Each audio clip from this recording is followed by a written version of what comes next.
Skyscrapers are a sign of wealth and modernization. Every major city has a share of skyscrapers. In those places, it usually serves to attend the demand for offices and residential space. But with recent events such as China ban on structure over 500 meters and the working from home movement, a motion was put in place.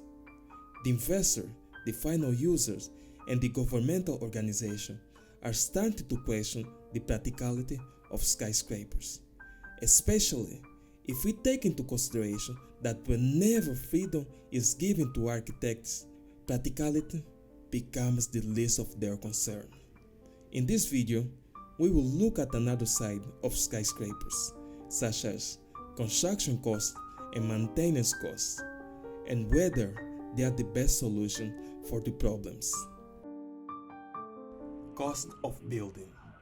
The construction of skyscrapers requires a lot of capital, and capital can be raised through debt or equity, and also it has a payback time. There are some exceptions, such as the oil-rich country, where the government has excess of cash to spare. But for most cases, the construction of skyscrapers is a meticulous calculated decision so that the cost don't overshadow the long-term benefit. Example, the Shanghai Tower. The Shanghai Tower is owned by Yet Construction and Development. The construction of Shanghai Tower was funded by shareholders, bank, and the Shanghai municipal government.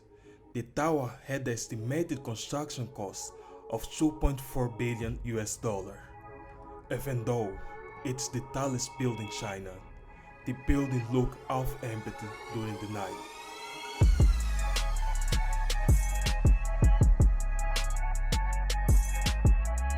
Which signal that the investor might not receive the desired returns. However, according to other funds, the other half part of the building, the one that looked empty during the night, is dedicated to hotels. And also, the payback time is 12 years long.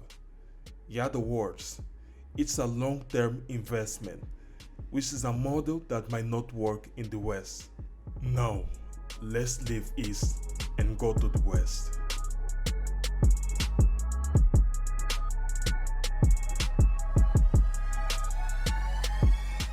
The One World Trade Center in New York. The construction of this tower was partly funded by Silverstein with approximately $1 billion in insurance compensation for 9/11 attack.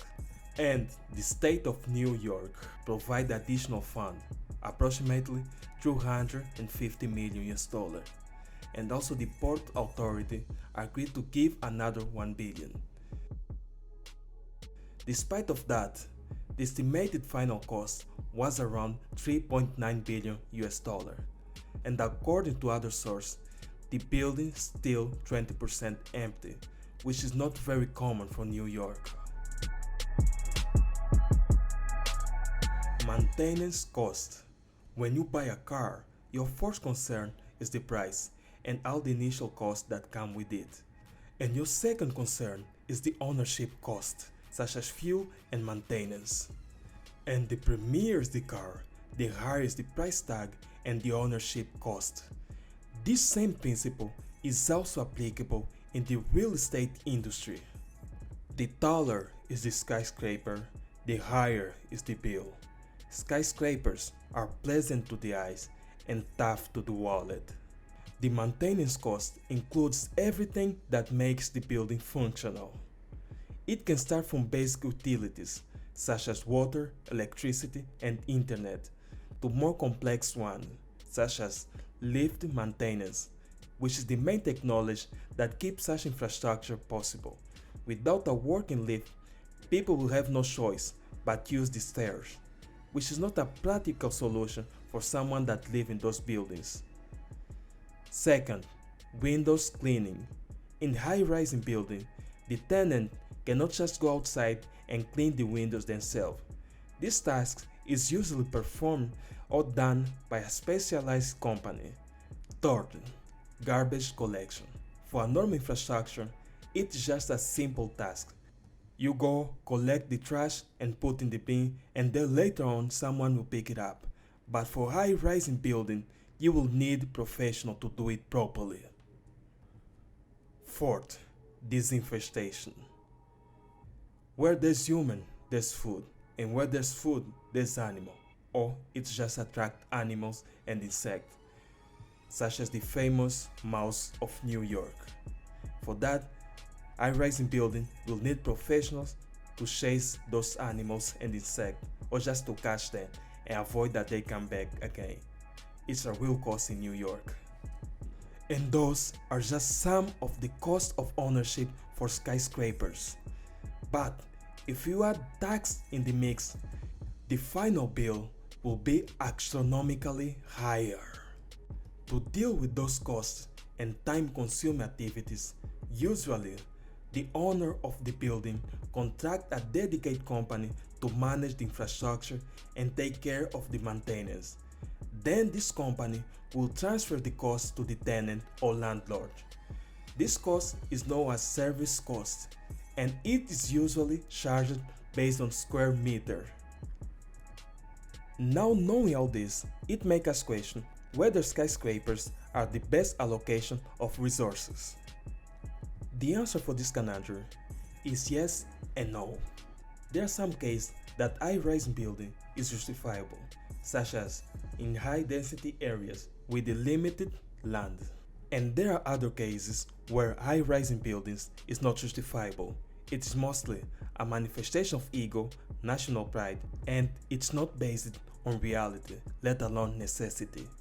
And when high-rising building has undesirable returns, it becomes a burden for the investor, a deadweight loss for the city, and even worse, it joins the concrete jungle club and get a white elephant membership.